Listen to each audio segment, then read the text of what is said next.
Minas Gerais. O estado das montanhas, do barroco e do ouro. Há séculos a paisagem mineira encanta com sua história, mas existe um lado que não aparece nos cartões postais. Um lado que se esconde no silêncio dos casarões e nos ecos das serras. Hoje, vamos mergulhar nos 5 mistérios mais aterrorizantes e sem solução que se manifestaram nesta terra. O que acontece quando o terror é institucionalizado e os mortos desaparecem para sempre? O que leva um homem demoníaco a invadir uma pista de dança em plena capital, aterrorizando uma geração? E como uma criatura caída do céu pode desencadear uma operação militar de alto sigilo?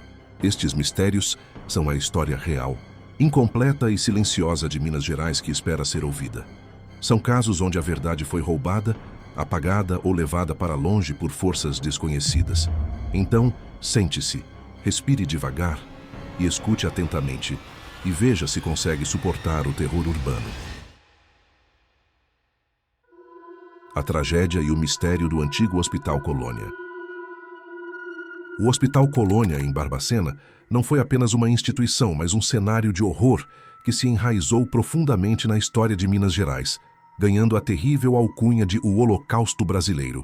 Inaugurado em 1903, o que deveria ser um centro de tratamento humanizado, transformou-se rapidamente em um verdadeiro depósito humano. Sua história é marcada por uma tragédia de proporções que muitos preferem esquecer, mas que deixou cicatrizes profundas na memória nacional. O critério de internação era assustadoramente amplo e social. A grande maioria dos pacientes que preencheram suas dependências sequer tinha um diagnóstico de doença mental. Em vez disso, eram pessoas consideradas indesejadas pela sociedade. Epiléticos, alcoólatras, homossexuais, prostitutas, mulheres que engravidavam fora do casamento ou indivíduos que eram simplesmente pobres, sem laços familiares ou que causavam algum tipo de inconveniente social. A miséria e o ostracismo eram, na verdade, a doença tratada ali. Essas pessoas eram transportadas em massa, vindas de várias partes do Brasil, através dos tristemente célebres trens de loucos que descarregavam sua carga humana em Barbacena. As condições de vida dentro do hospital-prisão eram absolutamente sub-humanas e brutais. A superpopulação era extrema, com pavilhões projetados para 200 pessoas, frequentemente abrigando mais de 5.000. A rotina era de terror. Pacientes eram forçados a viver nus ou vestidos apenas com trapos, sobrevivendo em meio à sujeira e às próprias fezes. A negligência, a fome e o frio eram assassinos ativos. Existem relatos chocantes de pacientes que bebiam esgoto ou disputavam restos de comida com ratos para conseguir sobreviver a mais um dia. A violência física e as sessões violentas de choques elétricos aplicados como punição eram o tratamento padrão. Ao longo das décadas de operação do Colônia, a estimativa conservadora é que cerca de 60.000 pessoas morreram em suas dependências. Estas vítimas sucumbiram diretamente aos maus tratos, doenças, inanição e tortura.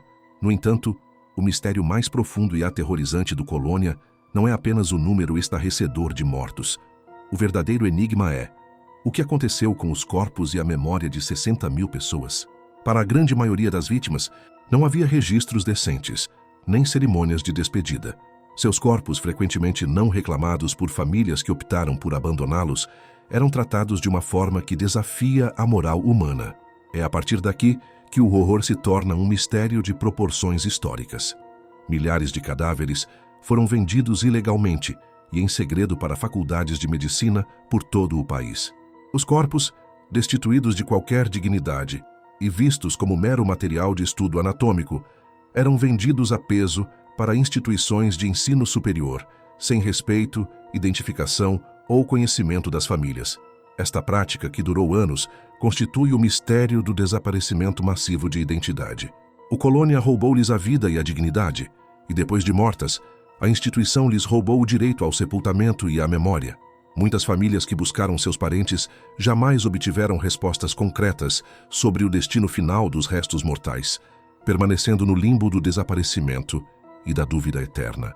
Hoje, o que restou do complexo é um museu e uma ala desativada que servem de memorial. Mas para quem trabalha ou ousa visitar o local, o passado é palpável. O Colônia é frequentemente citado como um dos lugares mais assombrados e energeticamente pesados do Brasil. Funcionários e visitantes relatam ouvir vozes, gritos, choros e lamentos vindos dos antigos pavilhões. A dor e o trauma de décadas de sofrimento teriam deixado uma marca energética indelével, um eco coletivo e fantasmagórico de milhares de almas injustiçadas que se manifestam no silêncio dos corredores. O terror aqui não se esconde nas sombras, ele está à luz do dia.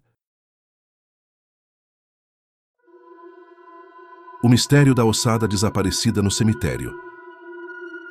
Nosso segundo mistério nos leva à tranquila cidade de Ervália, localizada na zona da Mata Mineira.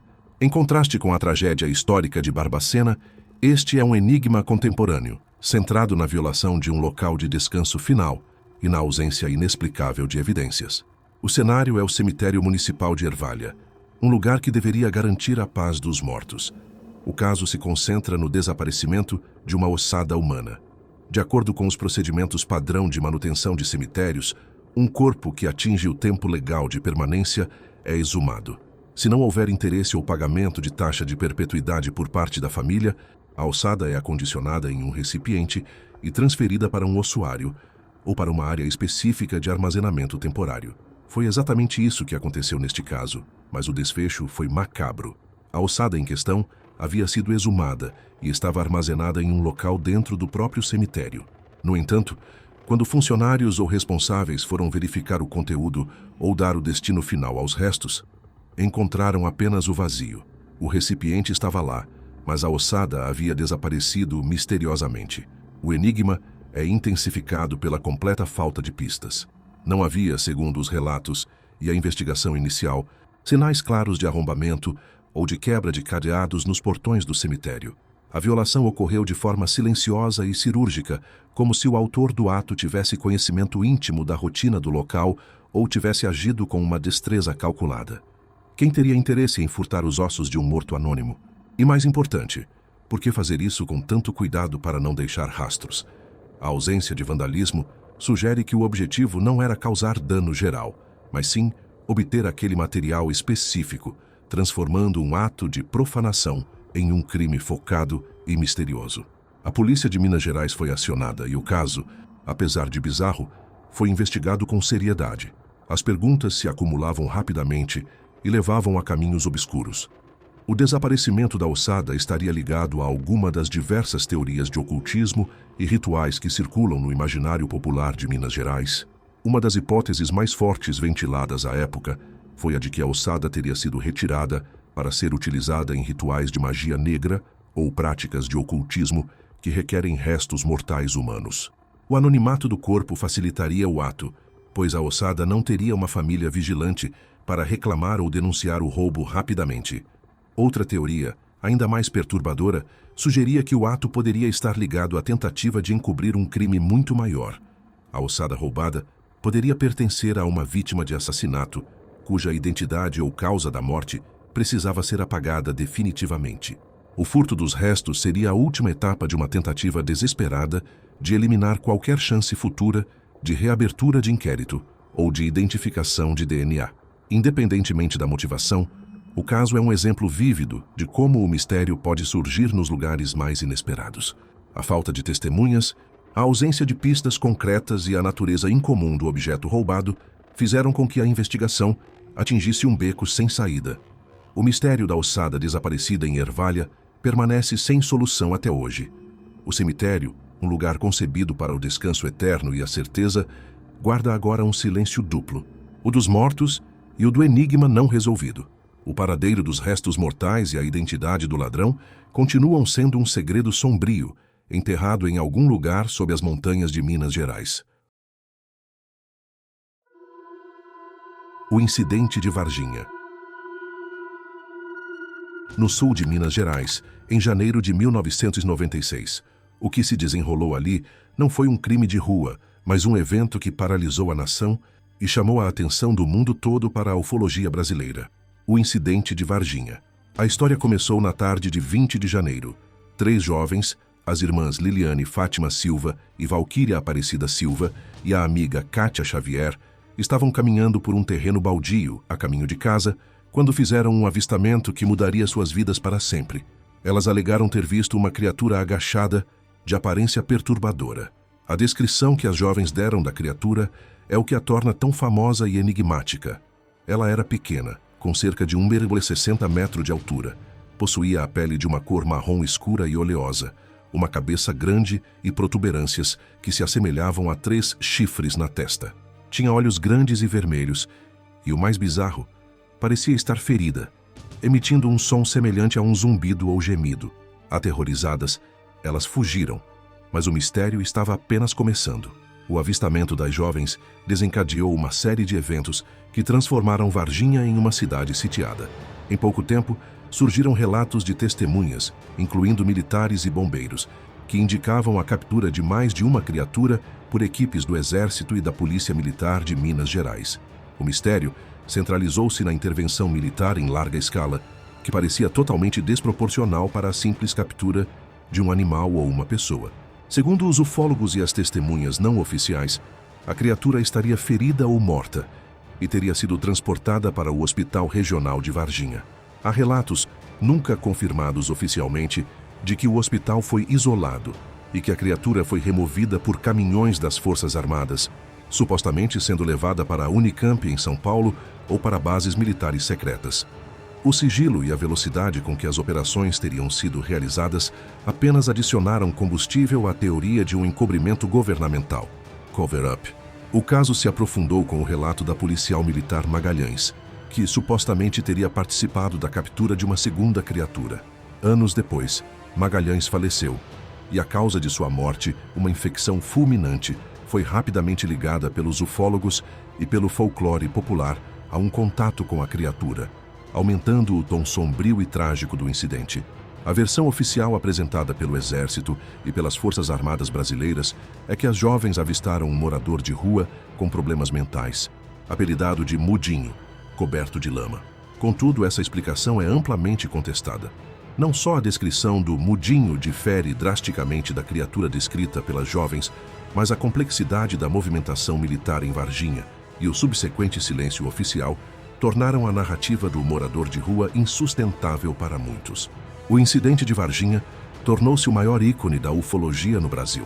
Ele dividiu o país entre céticos e ufólogos, mas a ausência de uma explicação clara, a intervenção militar documentada e a manutenção do segredo por parte das autoridades garantiram que o mistério da criatura de pele oleosa e 3 protuberâncias continuasse vivo. O caso é um lembrete de que, às vezes, o maior mistério de Minas Gerais veio de fato do céu e permanece sem solução. O Capeta do Vilarinho. E a época é o auge dos anos 80, um período de música alta, discotecas e intensa vida noturna. Este é o conto do Capeta do Vilarinho, a lenda urbana que aterrorizou uma geração de mineiros. A história se concentra em um salão de festas ou boate popular na movimentada Avenida Vilarinho. Em uma noite de grande agitação, durante um baile ou concurso de dança, a atenção de todos foi capturada por um homem misterioso que entrou no local. A figura era descrita como incrivelmente elegante e atraente, vestindo roupas sociais impecáveis, muitas vezes um terno caro e usando um chapéu que escondia parte de seu rosto. Sua presença imponente e seu charme inegável o tornaram instantaneamente o centro das atenções. Ele era o dançarino mais notável do salão. Seu ritmo era hipnotizante e sua desenvoltura na pista de dança era incomparável, o que rapidamente o colocou no centro das rodas e olhares. No entanto, o suspense começou quando as testemunhas notaram que havia algo de profundamente estranho em seus pés. Enquanto ele girava e executava passos complexos, o homem misterioso nunca tirava os pés do chão. Especulações começaram a circular de que ele estava se movendo de forma anormal, como se flutuasse ou arrastasse os pés de maneira estranha. Em um momento crucial, seja por um passo mais arriscado ou por um tropeço, o chapéu do homem caiu, ou os seus sapatos foram acidentalmente danificados ou revelados de alguma forma. O que se viu foi o que transformou a noite de festa em pânico absoluto. No lugar dos pés normais de um homem, foram revelados pés de bode, ou, em algumas versões da lenda, cascos fendidos. O homem, rapidamente identificado pelos mais apavorados como o próprio diabo, manifestou-se ali, no meio da pista de dança. O terror se espalhou como fogo. As luzes da boate, o som da música e a multidão de jovens se transformaram em caos. As pessoas gritavam, corriam e se atropelavam na tentativa desesperada de sair do local. Segundo a lenda, O capeta do vilarinho, tendo revelado sua natureza, desapareceu no meio da confusão, deixando para trás apenas o cheiro de enxofre e uma sensação de horror inexplicável. Este incidente se tornou instantaneamente uma poderosa lenda urbana. Embora a polícia nunca tenha tido um registro oficial de uma ocorrência desse tipo, a história foi transmitida de boca em boca e serviu a um propósito moralizante muito claro. Em uma época de liberalização dos costumes e da vida noturna, a figura do capeta do vilarinho funcionou como um aviso sombrio e religioso sobre os perigos da sedução, dos desconhecidos e dos excessos da noite. A lenda ganhou tanta força que a região da Vilarinho e Venda Nova em geral foi marcada por essa história por décadas. O mistério persiste não em encontrar o homem, mas em desvendar o que realmente aconteceu naquela noite. Foi uma histeria coletiva? Uma brincadeira cruel que saiu do controle? Ou foi realmente uma manifestação do mal no coração da capital mineira? O capeta do Vilarinho é um folclore que se recusou a morrer, provando que o medo e o mistério encontram em Minas Gerais não só suas montanhas, mas também suas movimentadas avenidas para se manifestarem. O caso permanece sem solução, guardado nas memórias arrepiadas da juventude de Belo Horizonte dos anos 80. O fantasma do Palácio da Liberdade. Nosso último mistério nos leva ao coração político e arquitetônico de Belo Horizonte, a Praça da Liberdade e o seu edifício mais simbólico, o Palácio da Liberdade. Este não é um conto de crime ou um avistamento de criaturas, é um enigma espectral profundamente enraizado na história da construção da capital mineira e na injustiça social. O palácio, com sua arquitetura neoclássica e imponente, serviu como residência oficial dos governadores de Minas Gerais e como sede do poder. É um local de história documentada, mas que, segundo muitos relatos, é também o lar de uma presença invisível, mas persistente, o fantasma do Palácio da Liberdade. O mistério não é apenas sobre ver um vulto, mas entender a origem dessa alma penada.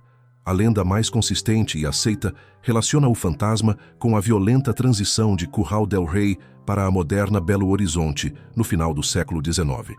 A construção da nova capital exigiu a desapropriação e a destruição de muitas moradias humildes que existiam na antiga região.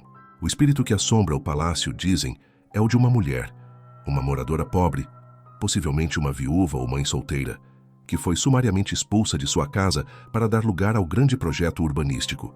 Despojada de tudo, ela teria morrido na miséria e no esquecimento, mas sua alma recusou-se a aceitar a injustiça. O Palácio da Liberdade foi construído exatamente sobre o local onde residia essa antiga comunidade. Para a mulher despojada, a opulenta sede do governo, o epicentro do poder que causou sua ruína, se tornou o alvo de sua eterna revolta. Sua assombração é, portanto, um protesto eterno contra a injustiça.